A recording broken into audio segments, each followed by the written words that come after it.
నమస్తే, welcome to NN debate time. నేను మీ Lakshminag Narahar Shetty. Telangana CM Revanth Reddy మాజీ ముఖ్యమంత్రి బీఆర్ఎస్ అధినేత కేసీఆర్ను ఘాటుగా విమర్శించారు. కేసీఆర్ను 1000 కొరడా దెబ్బలు కొట్టారన్నారు. కృష్ణా జలాల విషయంలో తెలంగాణ హక్కుల కోసం ఎంతవరకైనా పోరాడుతానని ముఖ్యమంత్రి రేవంత్ రెడ్డి స్పష్టం చేశారు. ఈ సందర్భంగా కేసీఆర్ సీమాంధ్ర నేతల కంటే 1000 రెట్లు ఎక్కువ ద్రోహం చేశారని విమర్శించారు.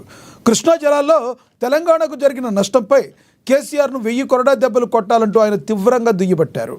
తెలంగాణకు మరణ శాసనం రాసింది కేసీఆర్ అన్న రేవంత్ కేసీఆర్కు ఓపెన్ ఆఫర్ ఇచ్చారు. ఎర్రవల్లి ఫామ్ హౌస్లో మాక్ అసెంబ్లీకి రెడీ అన్నారు. కృష్ణా జలాల అంశంపై పవర్ పాయింట్ ప్రజెంటేషన్ హాజరైన సీఎం ఈ వ్యాఖ్యలు చేశారు. అంతేకాకుండా గోదావరి నీళ్లు కూడా రాయలసీమలకు తరలించుకుపోవడానికి జగన్కు కేసీఆర్ సలహా ఇచ్చారని ఆరోపించారు.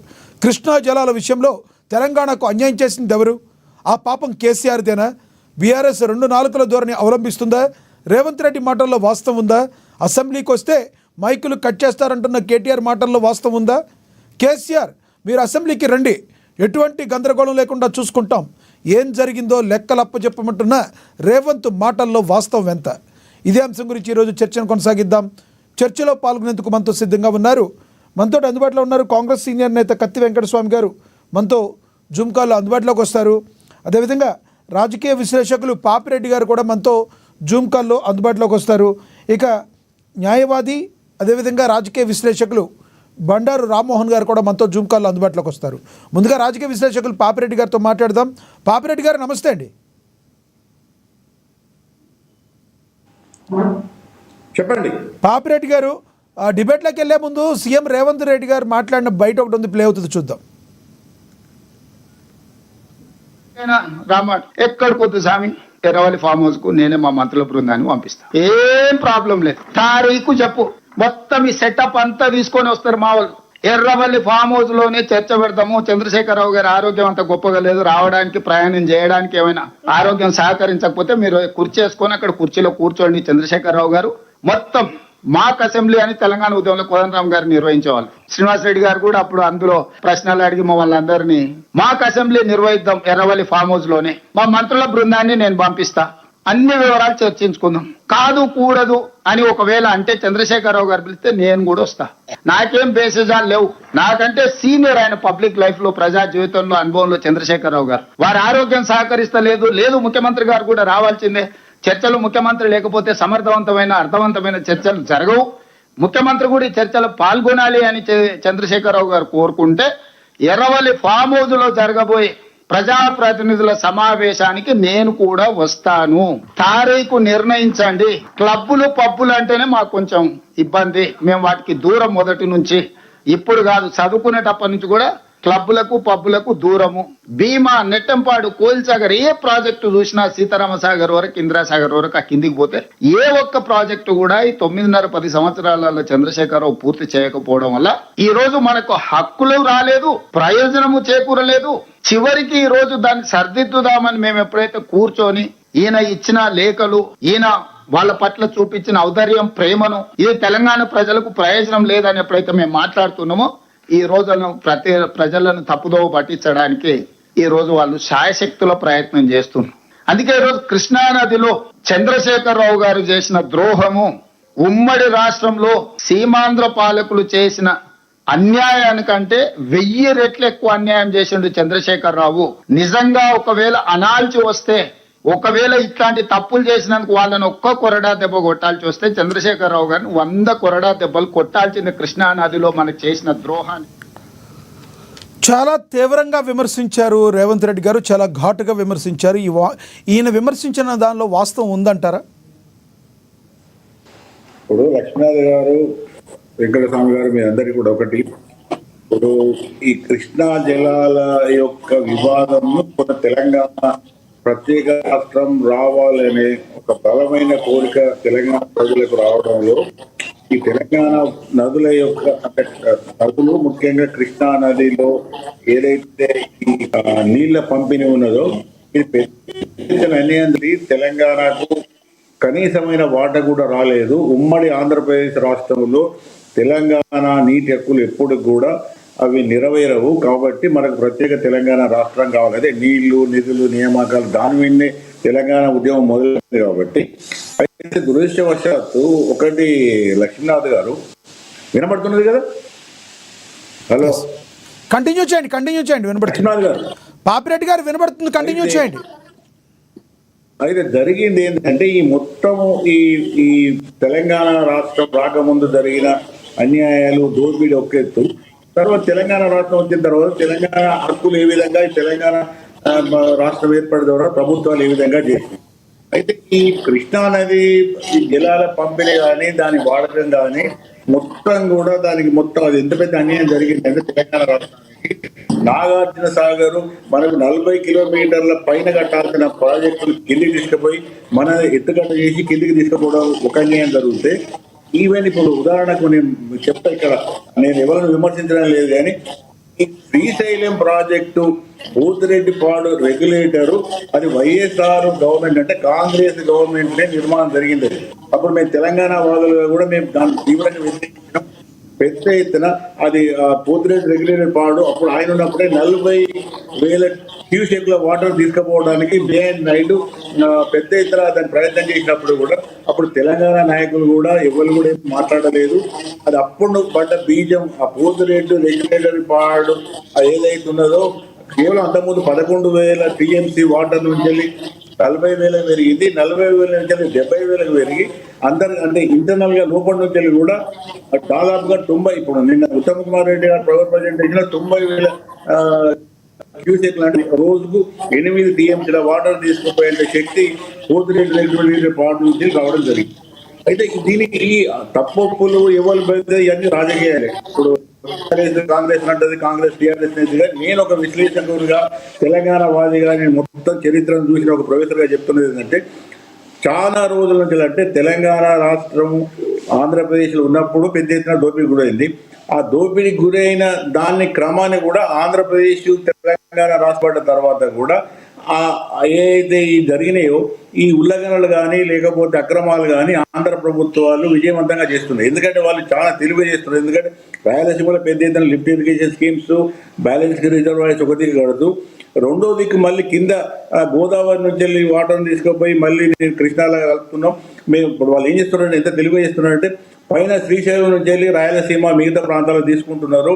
అటు ఇంకా పైకి పోతే మనకు భద్ర మీద కూడా వాళ్ళు సుంకిలేసి ఆనకట్ట కానీ ఆర్డిఎస్ అక్కడి నుంచి కూడా పెద్ద ఎత్తున నీళ్ళు, ఏది కడప కెనాల్ అంటారు, దాని నుంచి కూడా నీళ్ళు తీసుకుపోతున్నారు. కిందికి వచ్చే వరకు కూడా నాగార్జున సాగర్కి వచ్చే వరకు కూడా తెలంగాణ పరిస్థితి ఏంటంటే, నీకు రైట్ కెనాల్ అంతా ఆంధ్రాకు ఉంటుంది, అదేమో చాలా లోతు స్థాయిలో అంటే నాగార్జున సాగర్లో డెడ్ స్టోరేజ్ వాటర్ వరకు కూడా తీసుకునే అవకాశం ఉంటుంది. అదే లెఫ్ట్ కెనాల్ తెలంగాణకు వచ్చేది దాదాపుగా 30-40% వాటర్ అని ఉంటేనే మనకు నీళ్ళు వస్తాయి. అంటే ఎప్పుడు కూడా మొదటి నుంచి కూడా మన నీళ్ళ వాటా మనకు కాకుండా చేశారు. ఉదాహరణకు మీరు చూసుకోండి, పాపిరెడ్డి గారు దీని గురించి ప్రధానంగా ఈ కృష్ణా జలాల విషయంలో ఒక చర్చ అయితే జరిగి నిజం అనేది ప్రజల ముందు పెట్టాలి అని చెప్పి బలంగా చెప్తున్న కాంగ్రెస్ పార్టీ కానీ సీఎం రేవంత్ రెడ్డి కానీ ఎర్రవల్లి ఫామ్ హౌస్లో మాక్ అసెంబ్లీకైనా రెడీ అంటున్నారు. మరి దీన్ని ఎలా చూడాలి? ఎందుకు ఒంట్లో బాగోవడం లేదు అంటే ఒక క్వశ్చన్ అడగనివ్వండి, ఒక క్వశ్చన్ అడగనివ్వండి. ఇది రాజకీయాలు, వీళ్ళని వాళ్ళు ఛాలెంజ్ చేయడం, పాపిరెడ్డి గారు దాని గురించి కాదు. పాపిరెడ్డి గారు, కేటీఆర్ గారు మాకు అసెంబ్లీకి వస్తే మైకులు ఎరగొడతారని కేటీఆర్ అంటున్నారు. అదేవిధంగా ఈయనేమో నాకు హెల్త్ బాగోలేదు కాబట్టి రాలేకపోతాం అంటారు. మీకు హెల్త్ బాగోకపోతే మేమే వస్తాము, మేము మీ ఫామ్ హౌస్కి వస్తాము, మా మంత్రిమండలి వచ్చి కూర్చుంటామని చెప్తున్నారు. దీన్ని యాక్సెప్ట్ చేయొచ్చు కదా బీఆర్ఎస్ పార్టీ? ఇప్పుడు ఇవన్నీ కూడా రాజకీయంగా జనాలను వాళ్ళ దృష్టిని మళ్లించడానికి ఆయా రాజకీయ పార్టీలు విజయవంతంగా పనిచేస్తున్నారు. ఒక టీఆర్ఎస్ ఒక పనిచేస్తున్నది, పనిచేస్తుంది, అవి చేస్తున్నది. కానీ ఎవరి దగ్గరికి పోరు, ఆయన ఎర్రవెల్లి పోడు, ఈయన అసెంబ్లీకి రాడు. అసెంబ్లీ సమావేశాలు ఉన్నప్పుడు ఏదో మాట్లాడితే అయిపోతుంది అంతే. కానీ ఇవన్నీ కూడా ఊరికే ఛాలెంజ్లు పెట్టి జనాలను అటు మభ్య పెట్టడం తప్ప ఏ ఛాలెంజ్లు కూడా వెళ్ళరు అంటే ఓకే. పాపిరెడ్డి గారు రేవంత్ రెడ్డి గారు మీరు వెళ్ళరు అంటున్నారు, ఓకే. ఆయన అసెంబ్లీకి ఎందుకు రాడు? ప్రజలు అవకాశం ఇచ్చారు అసెంబ్లీకి రమ్మని, మేము మైకిల్ కట్ చేయము మీకు ఇస్తామని చెప్తున్నారు కదా. మరి దాటవేడ ధోరణిగా చూసుకోవచ్చా దీన్ని? బీఆర్ఎస్ 2-4 ధోరణి అనుకోవచ్చా? ఒకటి నేను ఒక విశ్లేషకుగా మాట్లాడుతానా, నేను బీఆర్ఎస్ కేసీఆర్ తరఫున మాట్లాడడం లేదు, వాళ్ళకి సంబంధం లేదు. కానీ ఒక విషయం ఏంటంటే, ఇవన్నీ కూడా కేవలం మామూలుగా మాటలు, ఈ అన్ని మాటల యుద్ధాలే. ఇటు వస్తావా అటు వస్తావా, నేను చౌరస్తాలకు వచ్చి మాట్లాడుకుంటామని ఇవన్నీ ఇటువంటి నేను దాదాపు 30 ఏళ్ళ నుంచి నేను రాజకీయ నాయకులు ఛాలెంజ్లు ఇంటనే ఉన్నాను, కానీ ఛాలెంజ్లతో వచ్చింది లేదు, పోయింది లేదు. కానీ ఒక విషయం ఏంటంటే, అసలు విషయం ఏంటంటే, కృష్ణా జలాలలో మన రైతులకు మనకు ఏ విధంగా ఉపయోగించుకోవడానికి మనకున్న అవకాశాలు ఏమిటి, గోదావరి వాటిని కూడా పూర్తి గరిష్ట స్థాయిలో మన పొలాలకు మన రైతులకు వాటి మీద కాన్సన్ట్రేట్ చేస్తే బాగుంటుంది. కానీ రాజకీయ నాయకులు నువ్వు తప్పు చేసిన, ఇప్పుడు నేను చెప్తా ఉదాహరణకు పులిచింతలు కట్టాను. పులిచింతల ఇదే కాంగ్రెస్ పార్టీ గురించి చెప్తా. పులిచింతల కట్టినప్పుడు తెలుగుదేశం పార్టీ ఉన్నప్పుడు పులిచింతల ప్రాజెక్ట్ మొదలు పెడితే ఇదే కోమటిరెడ్డి వెంకరెడ్డి పోయి ఆ సర్వే చేసి అవన్నీ కూడా దళితులు చేసి కొట్టేలా కొడితే ఆయన కోమటిరెడ్డి వెంకరెడ్డి మీద కూడా కేసు కూడా ఆయన తర్వాత మళ్ళీ వైఎస్ఆర్ వచ్చిన తర్వాత వైఎస్ఆర్ పులిచింతల కట్టిండు. అప్పుడు ఈయన కోమటిరెడ్డి వెంకరెడ్డి గారు మంత్రి, ఎవ్వరే మాట్లాడలేదు.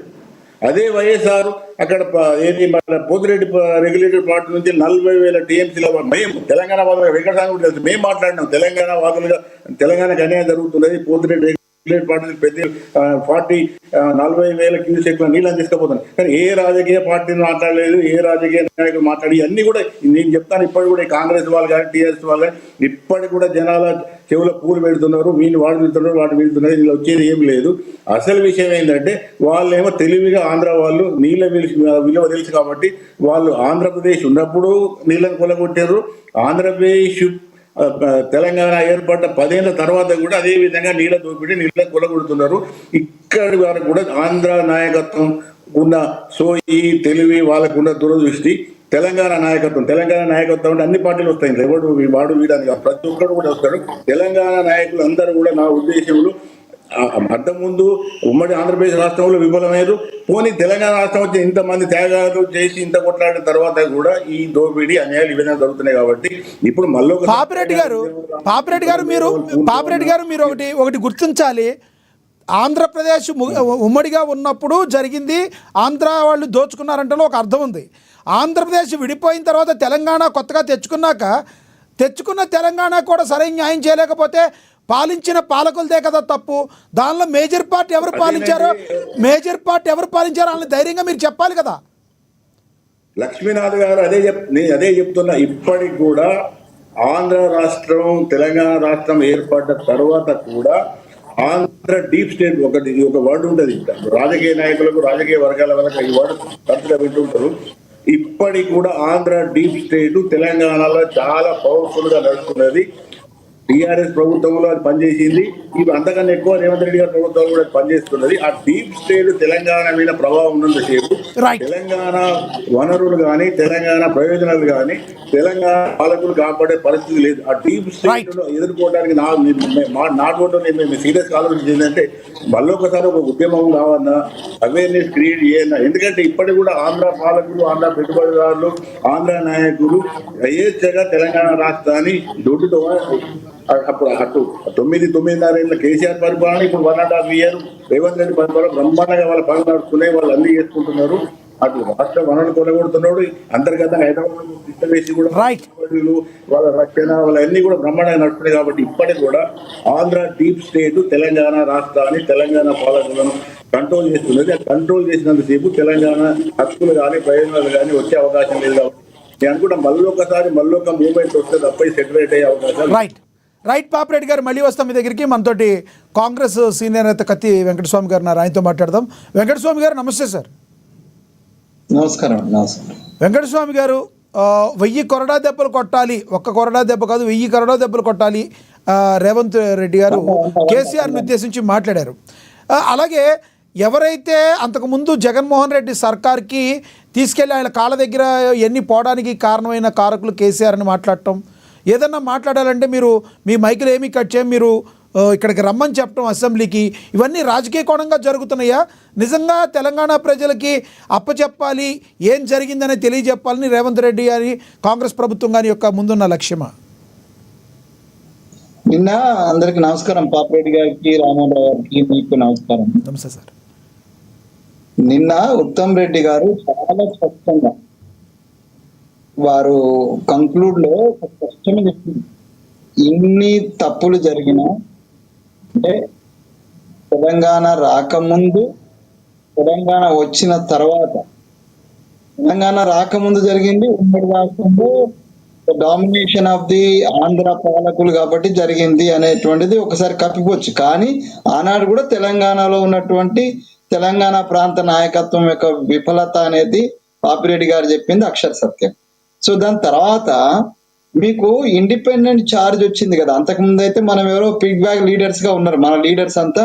నేను ఆ రోజు నాకు బాగా గుర్తుందండి, పాపిరెడ్డి గారు ఆ మీటింగ్ లో ఉన్నారు. లాస్ట్ మీటింగ్ ఆఫ్ ద జేఏసీలో నేను ఒక మాట చెప్పిన, ఇప్పుడు మనం కేసీఆర్ అని కాదు, అక్కడ ఒక తెలంగాణకు సపరేట్ ఐడెంటిటీ తోటి మనం పోతే బాగుంటది అని అంటే, నన్ను అందరు ఎందుకు అట్లా, కాంగ్రెస్ ఇచ్చింది కదా, కాంగ్రెస్ కూడా సపోర్ట్ చేయొచ్చు కదా అంటే, నేను ఆ రోజు చెప్పాను, నేను ఆ రోజు కాంగ్రెస్ లేను, లేకపోతే నేను జేఏసీ సభ్యుడిగా చెప్పిన, all the Telangana Congress leaders are the piggyback leaders of Andhra.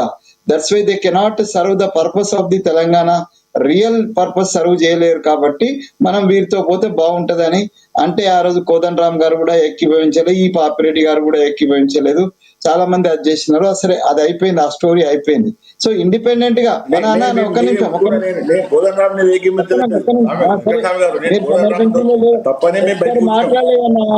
ఒక్కరు మాట్లాడలేదు నాకు సమర్థనగా, ఒక విజయసేనారెడ్డి గారు తప్ప, తర్వాత శ్రీధర్ గారు తప్ప ఒక్కరు కూడా మాట్లాడలేదు.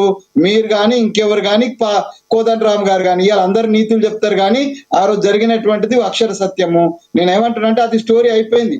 నీకు మేము సపోర్ట్ చేసినా, జేఏసీ సపోర్ట్ చేయకపోయినా, కోదండరామ్ సపోర్ట్ చేయకపోయినా, ఇక్కడ వెంకటస్వామి కాంగ్రెస్కి వెళ్ళిపోయినా, పాపిరెడ్డి గారు వారితోటే ఉన్నా, మొత్తం మీద ఇండిపెండెంట్ గా మన రాష్ట్రాన్ని పాలించుకొని మన హక్కులను మనం కాపాడుకునే అవకాశము ఈ కాంగ్రెస్ పార్టీ ఇచ్చింది, సోనియమ్మ గారు ఇచ్చినారు, రాజ్యాంగం ఇచ్చింది, ఈ దేశ ప్రధానిగా మన మన్మోహన్ సింగ్ గారు మనకు అవకాశం ఇచ్చిండ్రు, ఆ రోజు ఉన్నటువంటి రాష్ట్రపతి గారు ఆమోద ముద్ర వేసినారు. పూర్తిగా మనం స్వేచ్ఛాజీవులం అయిన తర్వాత దాని యొక్క పూర్తి బాధ్యత మాన్యులు కేసీఆర్ గారు ముఖ్యమంత్రిగా తీసుకున్నారు. సో తీసుకున్నటువంటి ముఖ్యమంత్రి గారు అప్పటిదాకా ఏ ఆకాంక్షల కోసం కొట్లాడిండో, ఆయన కొట్లాడడం విషయంలో, లేకపోతే ఆంధ్ర పాలకుల దగ్గర మనకు అన్యాయమైన విషయంలో ఆయన ఎక్కడ కాంప్రమైజ్ కాలేదు. ఇవాళ నేను కాంగ్రెస్ ఉన్నంత మాత్రాన ఆ రోజు ఉన్నటువంటి సహచరత్వాన్ని, ఆ రోజు ఉన్నటువంటి కొట్లాటలో మా పాపిరెడ్డి గారు చేసిందనైనా, మా కోదండరామ్ గారు చేసినా, కేసీఆర్ గారు చేసిందే తప్పుపట్టడానికి లేదు. అక్కడి దాకా బాగుంది. ఎప్పుడైతే అధికారం వచ్చిన తర్వాత ఏ దయ్యం ఆయన ఎత్తిన కూర్చుందో ఆ దయ్యం కారణంగానే తెలంగాణ ప్రజల యొక్క అదృష్టం మారిపోయింది. నిన్న రేవంత్ రెడ్డి గారు మాట్లాడుతున్నప్పుడు పదే అందరినీ గుర్తు చేసిన, ఆయన కోదండరామ్ గారిని లేకపోతే కొట్లాడిన వాళ్ళు అందరినీ గుర్తు చేసి ఆయన ఒక మాట అన్నారు, మీ అందరి కొట్లాడడం వల్లనే తెలంగాణ వచ్చింది అన్నాడు. దాంట్లో తను ఉన్నట్టేం చెప్పలే, చాలా స్పష్టంగా మాట్లాడిన, మీ అందరి కొట్లాడ తెలంగాణ వచ్చిందని. సో అందరి కొట్లాటలో కేసీఆర్ కూడా ఉన్నాడు కదా, కేసీఆర్ అగ్రభాగాన్ని ఉన్నాడు. సో అగ్రభాగా నుండి అగ్రజ్గా ఉంది, బాధ్యత తీసుకున్నటువంటి వ్యక్తి దాని తర్వాత తెలంగాణ ప్రజల పట్ల, తెలంగాణ యొక్క హక్కుల పట్ల, రిసోర్సెస్ పట్ల ఎందుకు అప్రమత్తంగా లేడు, ఎందుకు కాంప్రమైజ్ అయినాడు, ఎందుకు కృష్ణా జలాల విషయంలో ఉదాసీనంగా వ్యవహరించినాడు, లేకపోతే గోదావరి జలాల విషయానికి వచ్చినప్పుడు అప్పటిదాకా కొట్లాడినంత బేసిన్ ఎవనయ్యా జాగిర్ అని చెప్పి బేసిన్ లేవు, బేజాసార్ లేవు అంటావు నువ్వు. అప్పటిదాకా వచ్చింది, ప్రాణాలు పోయింది, 1000 మంది విద్యార్థుల యొక్క యువత యొక్క ప్రాణాలు బలిగాన్నాయి కేవలం కోసం బేసిన్ కోసం, నీళ్లు, నిధులు, నియామకాల కోసమే. ఆ నీళ్ళు అంటేనే బేసిన్స్ లేవు, బేసిజాలు లేవు అంట. వారిని పో జాగిరా నిధి, నువ్వు మా కేర్ టేకర్గా వచ్చినావు. ఒక ముఖ్యమంత్రి కేర్ టేకర్, ఇవాళ రేవంత్ రెడ్డి కావచ్చు, రేపు ఇంకొకరు కావచ్చు, రేపు నేను కావచ్చు, లేకపోతే గతంలో ఉన్నటువంటి కేసీఆర్ గారు కావచ్చు, అంతకు ముందు ఉన్నటువంటి రాజశేఖర్ రెడ్డి గారు కావచ్చు. ఈ ఒక రాష్ట్రం యొక్క ముఖ్యమంత్రి ఇవాళ ప్రధానమంత్రి గారు, they are the caretakers of this society. ఈ ప్రజాస్వామ్య హక్కులను పరిరక్షించాల్సినటువంటి పెద్దన పాత్ర పోషించాల్సిన నువ్వు దేనికోసం కాంప్రమైజ్ అయినావు, ఎవరి కోసం తాకట్టు పెట్టినావు, ఎవరి జాగిరని నువ్వు అప్పనంగా ఇచ్చేసినావు, ఎందుకు కాంప్రమైజ్ అయినా? పాపిరెడ్డి గారు చెప్పింది కరెక్ట్. ఆ రోజు ఎవరు మాట్లాడలే, కాంగ్రెస్ లో ఉన్నటువంటి పెద్ద నాయకులు సచ్చేల కన్నుడు అన్న పీజీఆర్ తప్ప ఎవరు మాట్లాడలేదు. పీజీఆర్ ఇప్పుడు బీజేపీలో ఉన్నటువంటి శశిధర్ రెడ్డి గారు తప్ప ఎవరు మాట్లాడలేదు కాంగ్రెస్ పక్షాన. మేము మాట్లాడినాం తెలంగాణ బిడ్డలుగా, తెలంగాణ వాదులుగా. ఆ రామ్మోహన్ గారు, లేకపోతే పాపిరెడ్డి గారు, కోదండ రామ్ గారు, స్వామి గౌడ్ గారు మాట్లాడినారు. మరి మేమంతా మాట్లాడినప్పుడు మీరు అక్కడుండి ఏం చేయలే. సపరేట్ వచ్చినాక పోతిరెడ్డి గారు పొక్కను పెద్దగా చేస్తుంటే ఈయన ఎందుకు మూసుకున్నాడు? మన ముఖ్యమంత్రిగా ఉన్నటువంటి కేసీఆర్ గారు ఎందుకు మూసుకున్నారు? ఏదో స్వార్థం కోసమేనా, లేక ఏమన్నా బలహీనతలా, లేకపోతే నీకేమన్నా పాత సంబంధాలు ఉన్నాయా? ఎందుకోసమని నీ కేర్ టేకర్నెస్ ను, నీకు ఇచ్చిన ప్రజలు ఇచ్చినటువంటి ఒక మహాదవకాశాన్ని ఎందుకు తుంగలో దొక్కినవో ఆయన ఆత్మవిమర్శ చేసుకోవాలి. అదే విషయాన్ని నిన్న ముఖ్యమంత్రి గారు చెప్పినారు, చాలా స్పష్టంగా చెప్పినారు. కూడా రాయలసీమకు వెంకటస్వామి గారు, గోదావరి నీళ్లు కూడా రాయలసీమకు తరలించుకుపోవడానికి, జగన్కి అలా తరలించుకుపోవడానికి కేసీఆర్ సలహా ఇచ్చారని ఆరోపించారు. రేవంత్ రెడ్డి గారు వాస్తవం ఉందా? ఇప్పుడు అక్కడ ఏమైందనంటే, ఈ రాష్ట్రంలో అందరు నమ్మింది ఏంటంటే కేసీఆర్ గారికి నదీ జలాల విషయంలో అద్భుతమైన అవగాహన ఉన్నదని నమ్మారండి. ఆయన ఏ టు జెడ్ తెలంగాణ అనువను ఉన్న మాట కూడా, అంటే ఆయనకు తెలంగాణ అనువను మూల తెలుసు అనేది కూడా నేను కూడా నమ్ముతా, అప్రిషియేట్ చేస్తా. ఆయన మూల తెలుసు, కానీ మేము మూల తిరిగినాం.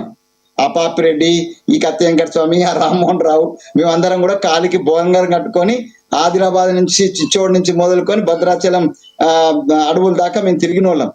మేమేమో ప్రత్యక్షంగా యుద్ధ భూమిలో ఉన్నాం, ఆయనేమో కమాండర్ గా అక్కడి నుంచి మానిటర్ చేసిండు. ఆయనకు ఐడియా లేదని నేను అన్నాను. నదీ జలాల మీద కూడా సంపూర్ణమైన ఐడియా ఉన్నటువంటి వాడు ఆ నదీ జలాలను కొట్లాడి తెచ్చుకున్నటువంటి తెలంగాణకు ఎక్కువ భాగం మనకు తెచ్చుకునేటువంటి ప్రయత్నం జరగాల్సి ఉండే. అది జరగలేదు. ఉత్తమ్ కుమార్ రెడ్డి గారు నేను స్పష్టంగా చెప్పినారు, ఒకవేళ ఈ 10 సంవత్సరాలలో ఏవైతే ఎగువ నుంచి మనకు జూరాల దగ్గర నుంచి మొదలుకొని ఏవైతే నెట్టెంపాడు, లేకపోతే భీమా, లేకపోతే ఏది మన కలకుర్తి, ఈ ప్రాజెక్టులన్నీ కూడా సంపూర్ణంగా పూర్తి అయి ఉన్నట్టేది ఉంటే, ఇవాళ కృష్ణా జలాలకు సంబంధించినటువంటి దాంట్లో మనము సింహభాగం కోరుకొనడానికి బచావత్ ట్రిబ్యునల్ దగ్గర స్పష్టమైనటువంటి అవకాశాలు మెరుగ్గా ఉండేటి. అది పూర్తి కాని కారణంగా ముఖ్యమంత్రి గారు చెప్పిండ్రు, ఇక్కడ కాళేశ్వరం కట్టుకున్నాం, నీళ్ళు ఆపడానికి కట్టుకున్నాం, కానీ కాళేశ్వరం కూలిపోతుంది అని ఒక కుంగిపోయిన కారణంగా నీళ్లు కిందికి వదలాల్సినటువంటి పరిస్థితి ఏర్పడింది. దాంతో చంద్రబాబు నాయుడు చాలా తెలివిగా నక్క తెలుగులు ఆంధ్ర నాయకులకు ఎక్కువ ఉంటాయి కాబట్టి పాపిరెడ్డి గారితో నేను 100% ఏకీభవిస్తున్నా. తెలంగాణ వచ్చిందే కానీ తెలంగాణ ఇంటర్నల్ గా ఇక్కడ ఉన్నటువంటి రిసోర్సెస్ ను తన్నుకపోవడానికి ఆంధ్ర నాయకులు ఎన్నడూ ప్రయత్నం మొదలలేదు. కాశ్మీర్ నుంచి, అంటే కాశ్మీర్ పక్కన ఉన్నటువంటి పాకిస్తాన్ విడిపోయిన తర్వాత కూడా కాశ్మీర్ పాకిస్తాన్ ఎట్లయితే భారతదేశంలో కుట్రలు కుతంత్రాలు చేస్తూ ఈ దేశం యొక్క సమగ్రతను దెబ్బతీస్తూ వస్తున్నదో, అట్లాగే ఆంధ్ర నాయకత్వం ఇవాళకి కూడా ఈ రాష్ట్రంలో సంపదను దోచుకోవడానికి సంపూర్ణ ప్రయత్నం చేస్తుంది. దాన్ని అడ్డుకోవడానికి చేసినటువంటి ప్రయత్నంలో కేసీఆర్ గారు విఫలమైనరు. అది ఇంటెన్షనల్లీ విఫలమైనరా, అవగాహన రాహిత్యంతో విఫలమైందా అంటే అనలేము అవగాహన రాహిత్యం అని. ఎందుకంటే ఆయనకు సంపూర్ణమైనటువంటి నీటి జలాల మీద అవగాహన ఉన్నదని అందరం నమ్మినాం. మరి అది నిజం కాకపోతే ఇలా చెప్పాలి, నేను అవగాహన రాహిత్యంతో అది ఆ మాట అన్నా అది కరెక్ట్ కాదు, ఇప్పుడు సరి చేసుకుందాం, అధికార పక్షం ప్రతిపక్షం కలిసి తెలంగాణకు రావాల్సినటువంటి నదీ జలాలలో ఒక్క చుక్క పోకుండా కాపాడుకున్నామనంటే ఆయన యొక్క పోరాటానికి, ఆయన యొక్క స్థాయికి చాలా బాగుంటది. మేము అదే అడుగుతున్నాం. అయితే రేవంత్ రెడ్డి గారు నిన్న ఇవన్నీ కూడా చాలా సాధారణంగా డిస్కస్ చేయడానికి అసెంబ్లీకి రమ్మని మేము ఆహ్వానిస్తున్నాం. వాళ్ళ మైకులు, నేను ఇక్కడ ఉన్నా, కేసీఆర్ గారికి నా మీద నమ్మకం ఎక్కువనే ఉంటది. ఎందుకంటే నేను మా పాపిరెడ్డి సార్కి తెలుసు, తెలంగాణ జేఏసీలో నేను ట్రబుల్ షూటర్ని. 7 జేఏసీల నిర్మాణం ఢిల్లీ జేఏసీతో నేను చేసిన. నా మీద కోదండ రామ్ గారికి, పాపిరెడ్డి గారికి, లేకపోతే కేసీఆర్ గారికి సంపూర్ణ విశ్వాసం ఆనాడు ఉంటుంది, నిజంగా ఈనాడు కూడా ఉంటుంది అనుకుంటున్నా. కేసీఆర్ గారిని నేను విజ్ఞప్తి చేస్తున్నా, రండి సార్, మీరు మీ అనుభవాన్ని, మీకున్నటువంటి అనర్గళమైనటువంటి నాలెడ్జ్ను రండి, వేదిక పెట్టుకుందాం, అసెంబ్లీకి రండి. అయితే అసెంబ్లీ కాదు, లేకపోతే ఫామ్ హౌస్ కి వస్తున్నానంటే ఇప్పుడు ఎట్లుంటదనంటే అన్ని వేసి చూడు నన్ను వేసి చూడు అని అంటది ఉప్పు. అట్లాగే మా ముఖ్యమంత్రి గారు కూడా అన్ని వేసిన తర్వాత కొంచెం మసాలా దట్టించకుండా బాగుండదని ఆయన ఎర్రవెల్లి ఫామ్ హౌస్ అన్నాడు. అక్కడే ఉన్న ఒకరిద్దరు మేము వద్దు ఫామ్ హౌస్ ఒక్కలేదని శ్రీహరి గారు కూడా చెప్పినారు, ఫామ్ హౌస్ వద్దు, కేవలం అసెంబ్లీకే కట్టుబడి ఉన్నాం. మావాడు మసాలా కోసం ఫామ్ హౌస్ అన్నాడు. దయచేసి కేసీఆర్ గారు ఆరోగ్యం కూడా కుదుట పడుతుంది కాబట్టి వారు అసెంబ్లీకి వచ్చి ఈ విషయాలన్నీ డిస్కస్ చేయాలి. మేము తెలంగాణ ప్రజలకు చిత్తశుద్ధితోటి ఇక్కడ ఉన్నటువంటి విషయాలను తెలియజేయడం Right. ఇందులో ఏ రాజకీయ కోణం లేదు, దురుద్దేశం అసలు అంతకంటే లేదు.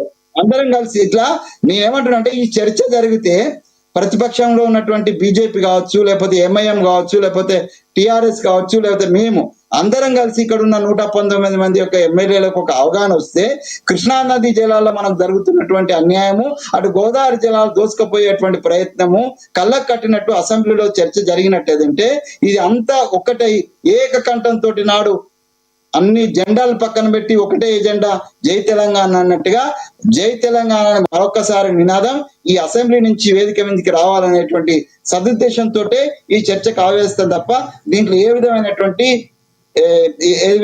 రాజకీయ దురుద్దేశాలు లేవని నేను చాలా స్పష్టంగా తెలియదలుచుకున్నాను. మళ్ళీ మాట్లాడతా సార్ మీతో. మనతోటి బండారు రామ్మోహన్ గారు జాయిన్ అయ్యారు, ఆయనతో మాట్లాడదాం. న్యాయవాది, రాజకీయ విశ్లేషకులు. రామ్మోహన్ గారు నమస్తే అండి. నమస్కారం లక్ష్మణ్ గారు. రామ్మోహన్ గారు, మీరు మాట్లాడే ముందు రేవంత్ రెడ్డి గారిది మరొక బయట ప్లే అవుతుంది, చూద్దాం. ఏ ప్రాజెక్టు చూసినా సీతారామ సాగర్ వరకు, ఇందిరాసాగర్ వరకు ఆ కిందికి పోతే ఏ ఒక్క ప్రాజెక్టు కూడా ఈ 9.5-10 సంవత్సరాలలో చంద్రశేఖరరావు పూర్తి చేయకపోవడం వల్ల ఈ రోజు మనకు హక్కులు రాలేదు, ప్రయోజనము చేకూరలేదు. చివరికి ఈ రోజు దాన్ని సర్దిద్దుదామని మేము ఎప్పుడైతే కూర్చొని ఈయన ఇచ్చిన లేఖలు, ఈయన వాళ్ళ పట్ల చూపించిన ఔదార్యం, ప్రేమను, ఇది తెలంగాణ ప్రజలకు ప్రయోజనం లేదని ఎప్పుడైతే మేము మాట్లాడుతున్నామో ఈ రోజును ప్రజలను తప్పుదోవ పట్టించడానికి ఈ రోజు వాళ్ళు శాయశక్తుల ప్రయత్నం చేస్తున్నారు. అందుకే ఈరోజు కృష్ణా నదిలో చంద్రశేఖరరావు గారు చేసిన ద్రోహము, ఉమ్మడి రాష్ట్రంలో సీమాంధ్ర పాలకులు చేసిన అన్యాయానికంటే 1000 రెట్లు ఎక్కువ అన్యాయం చేసిండు చంద్రశేఖరరావు. నిజంగా ఒకవేళ అనాల్చి వస్తే, ఒకవేళ ఇట్లాంటి తప్పులు చేసినందుకు వాళ్ళని ఒక్క కొరడా దెబ్బ కొట్టాల్సి వస్తే చంద్రశేఖరరావు గారిని 100 కొరడా దెబ్బలు కొట్టాల్సింది కృష్ణా నదిలో మనకు చేసిన ద్రోహానికి. రైట్. రామ్మోహన్ గారు ఏమంటారు? రేవంత్ రెడ్డి గారు మాట్లాడిన మాటల్లో వాస్తవం ఎంత? లక్ష్మణ్ గారు, మీకు అట్లాగే ఇప్పుడు కట్ల వెంకటస్వామి గారికి, అట్లా పెద్ద పాపిరెడ్డి గారికి, మన అమ్మ నిశ్చిత నమస్తే. 5 నిమిషాలు మాట్లాడి నేను వెళ్ళిపోతప్పుడు కనుక ఇప్పుడు గత జల సేతు బంధం అవసరం అంటున్నాను. కిందికి పాపం అంటే ఇలా పాపం కావాలని తిరగడం. ఇప్పుడు దీని మీద వివాదం పెట్టుకుంటే గంట లేదా 2 గంటలు కదా. కానీ నిన్న రేవంత్ రెడ్డి గారి స్పీచ్ ను అభినందిస్తున్నాను. ఎందుకంటే చాలా విషయాలు 1-2 అసత్యాలు మాట్లాడి మిగతా అంటే చాలా కరెక్ట్ అంటున్నాను. చర్చ ఎక్కడ జరగాలి తేలిపోయింది నిన్న. తైలాపాపం తలాపెడికి ఎందుకంటున్నానంటే, ఆనాడు దేవాదుల అంటే మళ్ళీ 10 ఏళ్ళు వెనుక పోతే ఇంకో 50 ఏళ్ళు వెనుకపోవాల్సి వస్తుంది. లాస్ట్ దేవాదులు కాంగ్రెస్ హయాంలే కదా, మరి ఎందుకంటే పూర్తిగా ఏం చేయలేదు అనే మాట వస్తుంది.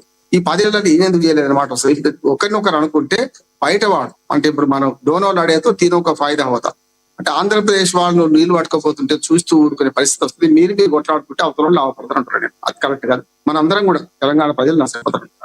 వాట్ నెక్స్ట్ ఏం కావాలని ఆలోచించకుండా కష్టం అంటున్నాను. ఇప్పుడు చర్చ దేనికోసము? నీ పాపమా నా పాపమా అనే చర్చ కదా. దీనివల్ల ఏమొస్తుంది అంటున్నాను నేను. ఇప్పుడు ఈ ప్రభుత్వం వచ్చింది 1.5 year అయింది. నేనేమంటున్నాను, దీన్ని ఎట్లా కాపాడుతుందాం, పనకచర్ల గురించి మనం ఎట్లా ఆలోచన చేద్దాం. నేనంటే విన్ సొల్యూషన్. ఇప్పుడు శ్యాంప్రసాద్ రెడ్డి గారు ఉన్నారు, మనం అందరం ఇంజనీర్లు అంటాం. శ్యాంప్రసాద్ రెడ్డి గారు రిటైర్డ్ ఇంజనీర్ల ఫోరం అధ్యక్షుడు.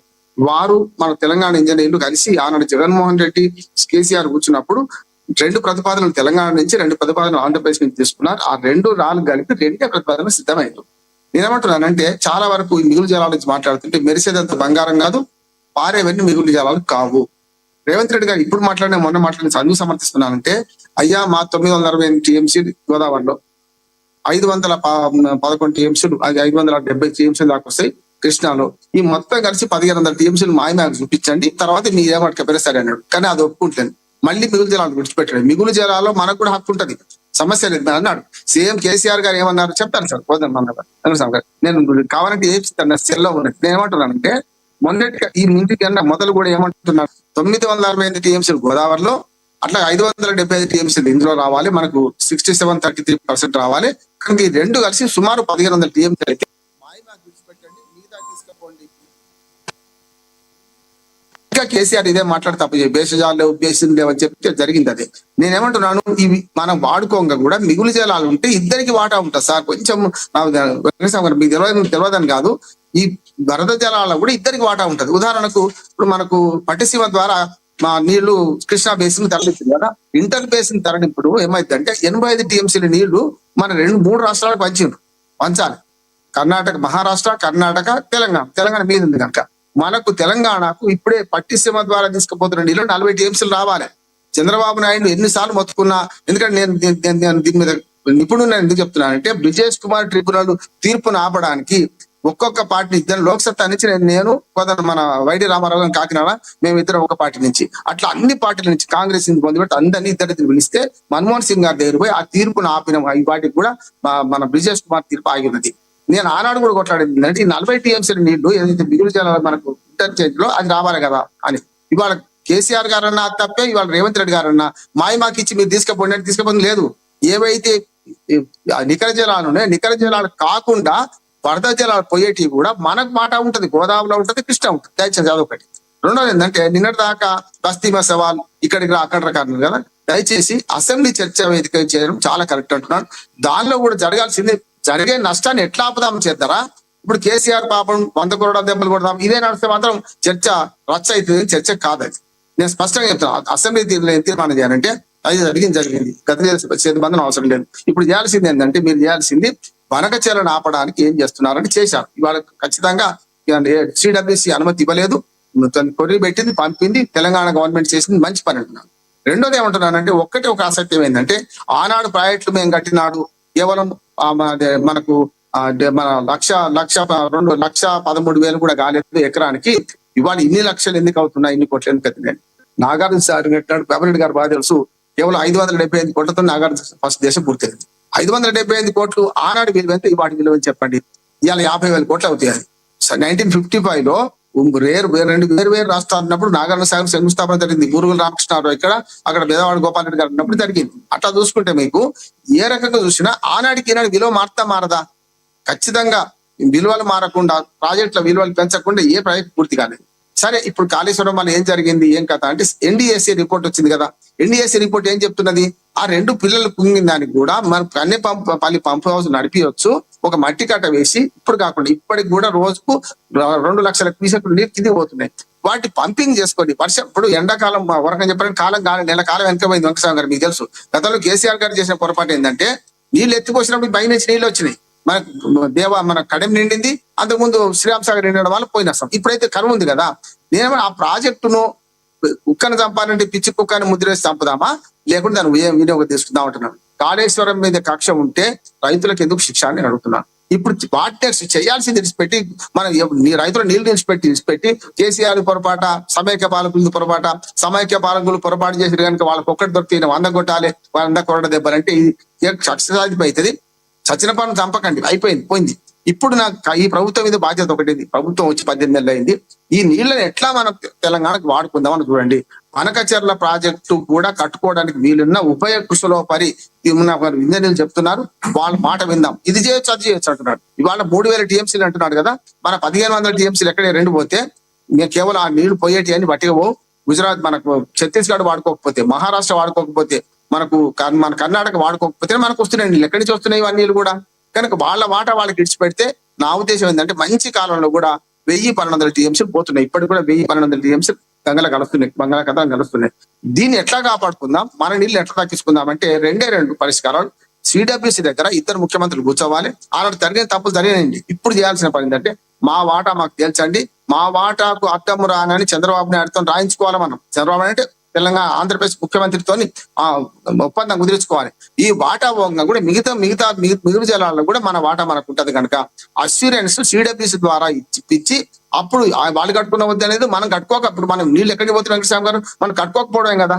మనం ప్రాజెక్టు పూర్తి చేసే క్రమం చేయండి.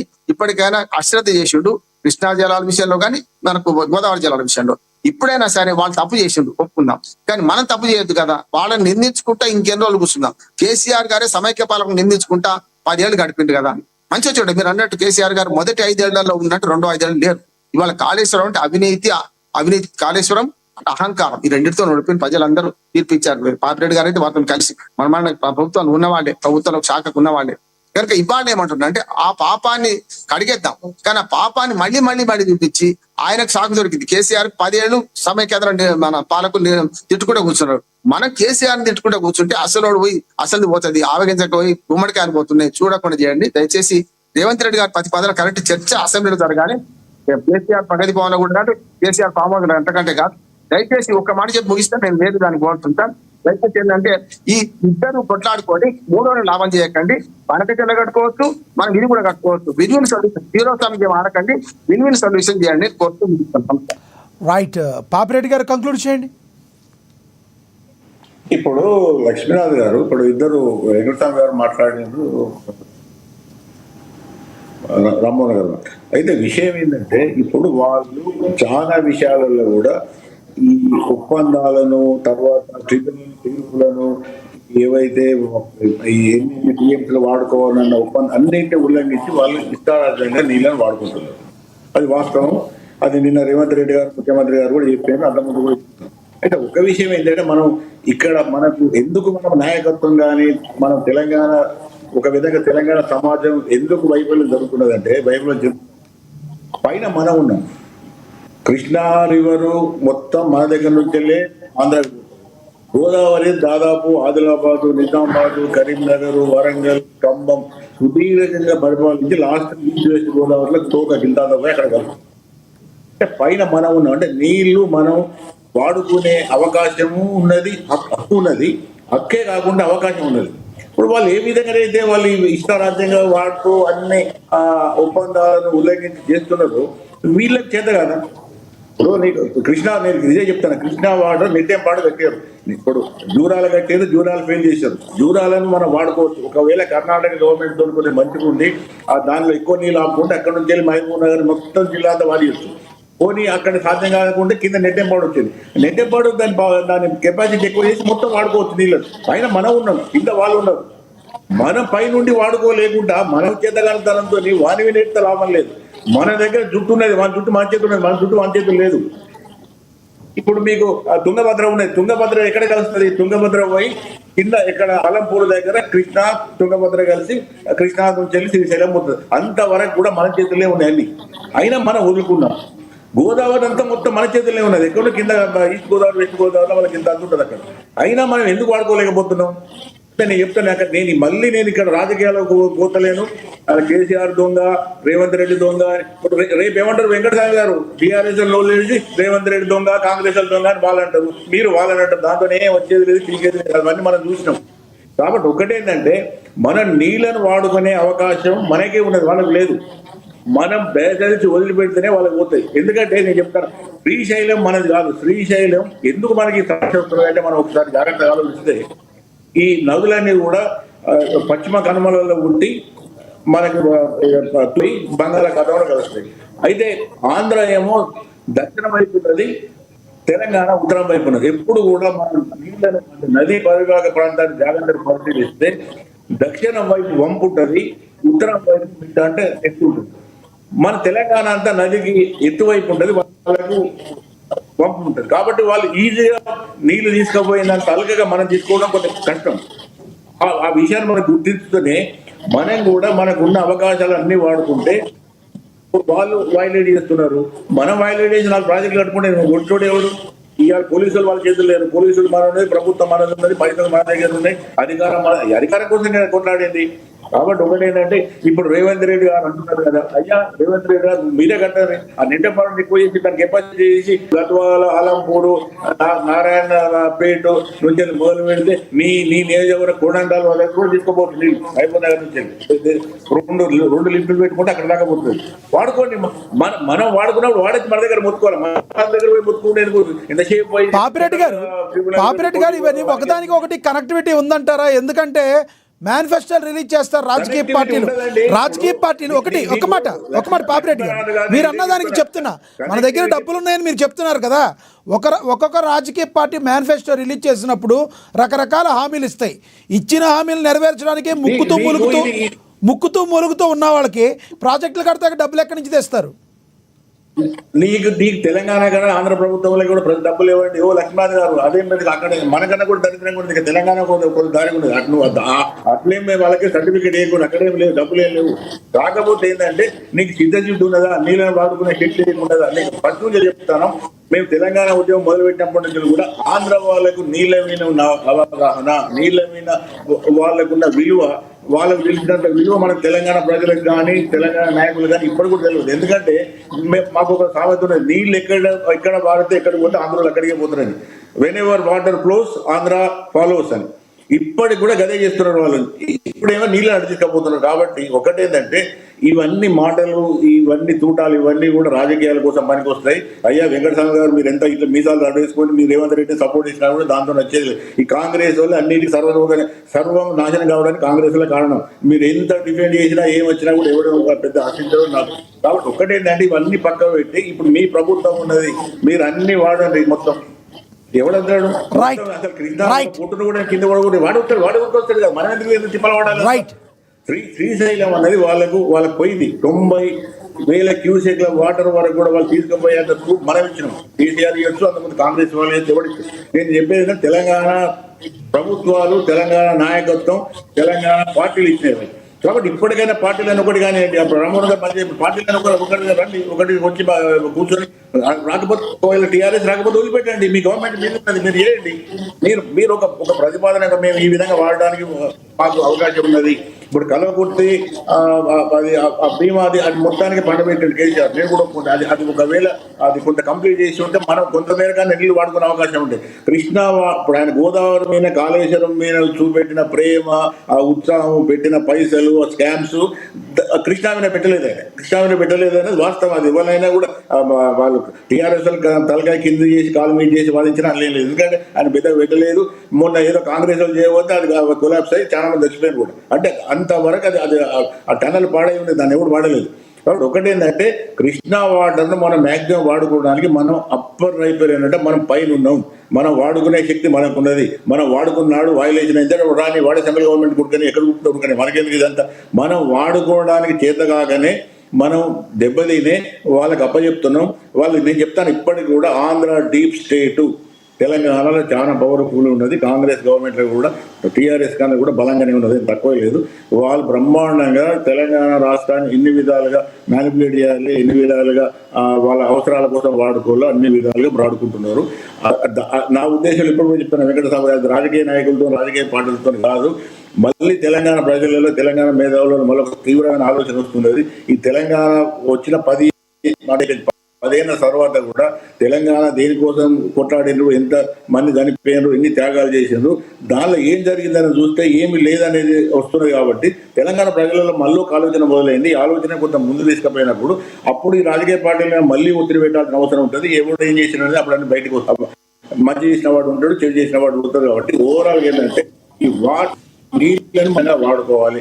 గరిష్టంగా వాడుకునే శక్తి మనకే ఉన్నది. ఆంధ్ర వాళ్ళకన్నా ఎక్కువ మనకు ఉన్నది. కాబట్టి అందుకోసమే తెలంగాణ మనం అడిగినాం. ఆంధ్రప్రదేశ్ రాష్ట్రం ఉన్నప్పుడు ఏదో విధంగా వాళ్ళకి ఉమ్మడి ఆంధ్రప్రదేశ్ పోయి తెలంగాణ రాష్ట్రం వచ్చింది, తెలంగాణ వచ్చింది, తెలంగాణ ప్రభుత్వం ఉంటుంది. కాబట్టి ఆ నీళ్ళని వాడుకునే శక్తి మనకున్నది. Right central government right Papireddy గారు రైట్. ఎస్ వెంకటస్వామి గారు కంక్లూడ్ చేయండి.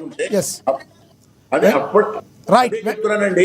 ఈ రాజకీయాలు, ఈ కొట్లాటలు ఇవన్నీ పక్కన పెట్టి ఈ నీళ్ళని ఏ విధంగా మనం గరిష్టంగా వాడుకుంటామని చెప్పడానికి అది కదా. లక్ష్మణ మీరు ఎన్ని పెట్టారు చెప్పండి అంతే చెప్తాం. అంతకన్నా చెప్పేది ఏముంటుంది? నీళ్ళని మీరు అన్నది అర్థమైంది. ఎస్ కంక్లూడ్ చేశారు. వెంకటస్వామి గారు కంక్లూడ్ చేస్తారు. వెంకటస్వామి గారు కంక్లూడ్ చేయండి. ఇంతే చెప్పారు.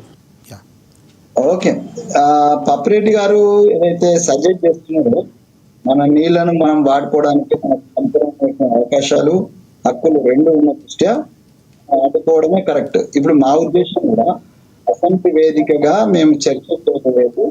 టిఆర్ఎస్ చేసిన తప్పులను ఎంచడానికి కాదు, జరిగినటువంటి తప్పులు దాన్ని సరిదిద్ది మనం ఒక్కటిగా ఒక గొంతుగా కేంద్ర ప్రభుత్వం మీద మనం కొట్టాడాలంటే యావత్ తెలంగాణ అంతా కూడా ప్రతిపక్షం, అధికార పక్షం ఒక్కటిగా ముందుకు సాగాలి. ఆ సాగటంలో క్రమంలో మనము ప్రజలకు కూడా కొంత వివరణ ఇవ్వాలా. సో ఆ వివరణ ఇచ్చి రాజకీయ దురుద్దేశంతో మేము పిలవటం లేదు. మేము సదుద్దేశంతో వారిని పిలుస్తున్నాము. వారి అనుభవము, మా అనుభవం, మా అధికారం, వారి ప్రతిపక్ష హోదా ఇవన్నీ కలిసి మనకు కావాల్సింది ఏంటంటే, ఇందాక రామ్మోహన్ గారు ఓ మాట చెప్పినారు, రేవంత్ రెడ్డి గారు మీ అన్ని తీసుకోపోదు. అది గతంలో అన్న, నిన్న చాలా స్పష్టంగా చెప్పినా అండి రేవంత్ రెడ్డి గారు, వరద జలాలున్నా మిగులు జలాలున్నా మేము ముందు మమ్మల్ని ఉపయోగించుకోనియండి, మేము కట్టుకునేటువంటి ప్రాజెక్టుల దాకా ఆగండి, మేము ఉపయోగించుకున్న తర్వాత ఇప్పుడు కాళేశ్వరం దెబ్బతినడం వల్ల మీకు వరద కనిపిస్తుండొచ్చు, కానీ వాస్తవంగా మా ప్రాజెక్టు సంపూర్ణంగా పూర్తి అయితే వరద మీకేం కనిపించదు. వరద జలాల మీద ఒక ప్రాజెక్టు కట్టడం అనేటువంటిది ఒక కుట్రలో భాగం. పాపిరెడ్డి గారు చాలా స్పష్టంగా మంచిగా చెప్తున్నారు. ఆంధ్ర నాయకత్వము చాలా కుట్రలు కుయంత్రాలతోటి ఇక్కడ ఉన్నటువంటి పావులను కూడా ఎత్తుకపోయేటువంటి ప్రయత్నం చేస్తుంది. వాడు బయట ఉన్న, ఇందాక చెప్పిన కదా, బయట ఉన్నా లోపలున్నా, బయట ఉన్న లోపల వాళ్ళ యొక్క ఆలోచన విధానము, వాళ్ళ యొక్క పరిపాలన విధానము, వాళ్ళ యొక్క దోపిడి విధానం తెలంగాణ రిసోర్స్ను కొల్లగొట్టడం తప్ప ఇంకోటి కాదు. కాబట్టి రేవంత్ రెడ్డి గారు అయినా అప్రమత్తంగా, కేసీఆర్ గారు లేరు, అయిపోయింది కదా, 10 ఏళ్ల కింద అయిపోయింది. ఇప్పుడు మేము వచ్చి 1.5 year అయింది, 2 years కావస్తుంది. కాబట్టి మేము కంపల్సరీగా అప్రమత్తంగా ఉంటాము. దానిలో భాగంగానే ముఖ్యమంత్రి గారు చెప్పినారు, మేము మా వరద జలాలు, మిగులు జలాలు మేము ఉపయోగించుకున్నాకనే, అంటే పాపిరెడ్డి గారు ఏదైతే సజెస్ట్ చేస్తున్నారో పైన మనం ఉన్న మొదలు కట్టండి అని. సో ఇప్పుడు కార్యాచరణ అదే పాపిరెడ్డి సార్. ఇప్పుడు రేపు అసెంబ్లీలో మేము చెప్పబోయేది కూడా అదే.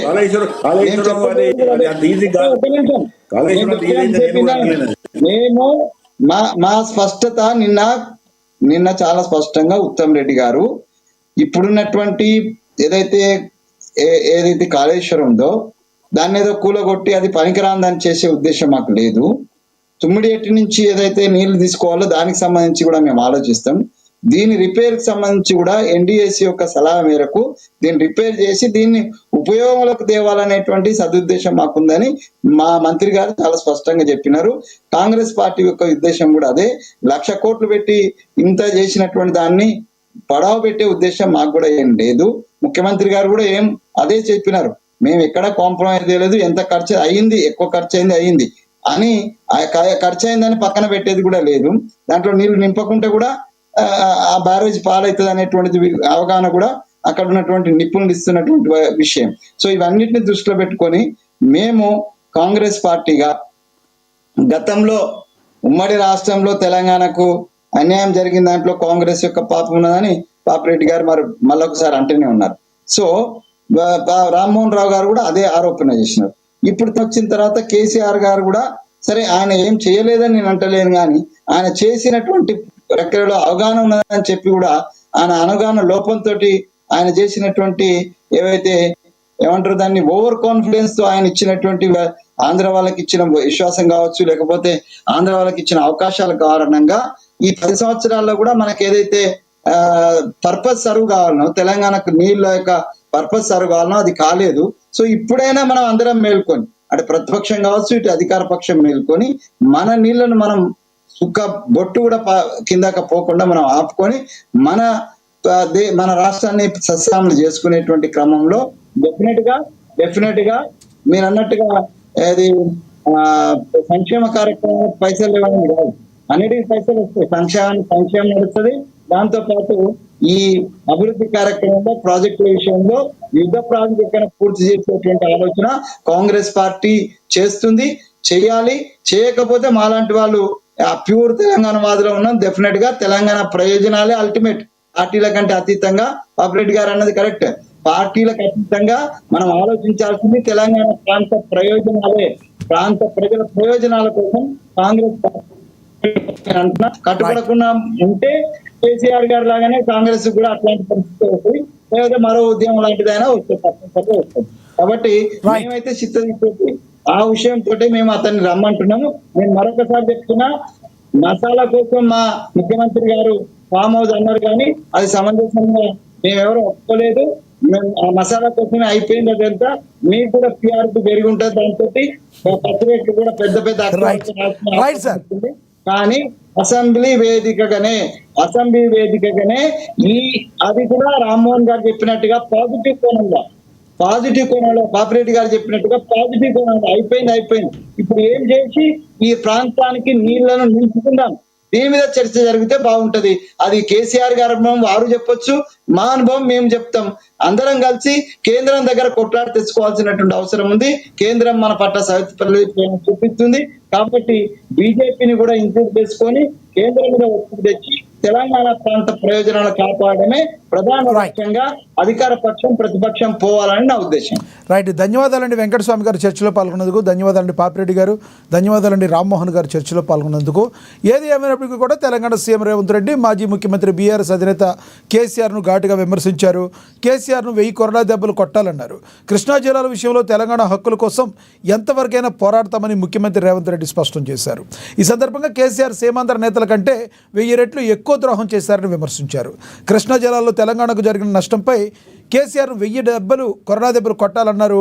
మరణశాసనం రాసింది కేసీఆర్ అని రేవంత్ రెడ్డి ఆయన చెప్పారు. అలాగే ఓపెన్ ఆఫర్ కూడా ఇచ్చారు. ఎర్రవల్లి ఫామ్ హౌస్లో మాక్ అసెంబ్లీకి రెడీ అవ్వాలన్నారు. కృష్ణా జిల్లాల అంశంపై పవర్ పాయింట్ ప్రెజెంటేషన్ హాజరైన సీఎం ఈ వ్యాఖ్యలు చేశారు. అయితే ఈ వ్యాఖ్యలు కొంత మసాలా చేయడం వల్లనే మసాలా యాడ్ చేసి చెప్పారు. కానీ మెయిన్ ఉద్దేశం ఏంటంటే కేసీఆర్ని శాసనసభకి రావాలి అని చెప్పి మాట్లాడుతున్నారు. కొంతమంది రాజకీయ విశ్లేషకులు అందరూ కూడా మాట్లాడుతున్నవి ఏంటంటే ఏదైనా కూడా మీ పార్టీలన్నీ ఉంటే పార్టీలన్నీ పక్కన పెట్టండి, తెలంగాణ ప్రజల యొక్క శ్రేయస్సును గుర్తించండి, తెలంగాణకి రావాల్సిన నీరు మొత్తాన్ని కూడా తెలంగాణ ప్రజలకు యూజ్ అయ్యేటట్టు చేయండి.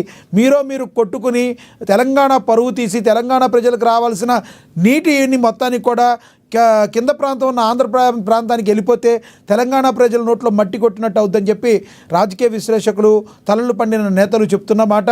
మరి ఎంతవరకు రాజకీయ నాయకులకి ఈ మాటలు ఎక్కుతాయి, ప్రజల యొక్క మనసులో ఉన్న భావాలు వీరికి ఎలా ఉంటాయో కానీ రానున్న రోజుల్లో మరి ఇవన్నీ సరి చేసుకుని ఒక అఖిలపక్ష సమావేశాన్ని ఏర్పాటు చేసుకుని గతంలో ఏ రకంగా అయితే తెలంగాణ తీసుకురావడానికి అందరూ కలిసి పోరాడి ఎజెండాలు పక్కన పెట్టి ప్రత్యేక తెలంగాణ ఒకటే ఎజెండాగా ముందుకు సాగారో అదేవిధంగా మరి కృష్ణా జలాల విషయంలో కానీ నీటి వాటాల విషయంలో కానీ అందరిది ఒకటే రూట్ అని గొంతెత్తినప్పుడు మాత్రమే దీనికి శాశ్వత పరిష్కారం దొరుకుతుందని చెప్పి అందరూ చెప్తున్నమాట. చూద్దాం మరి అన్ని రాజకీయ పార్టీలు ఎంతవరకు వీటిని వంటబట్టించుకుంటాయో, లేదంటే ఎప్పుడూ ఏ రకంగా ఉన్నారో అదే విధంగా ఉంటే మరి ఎలా ముందుకెళ్తాయని వేచి చూడాల్సిన పరిస్థితి.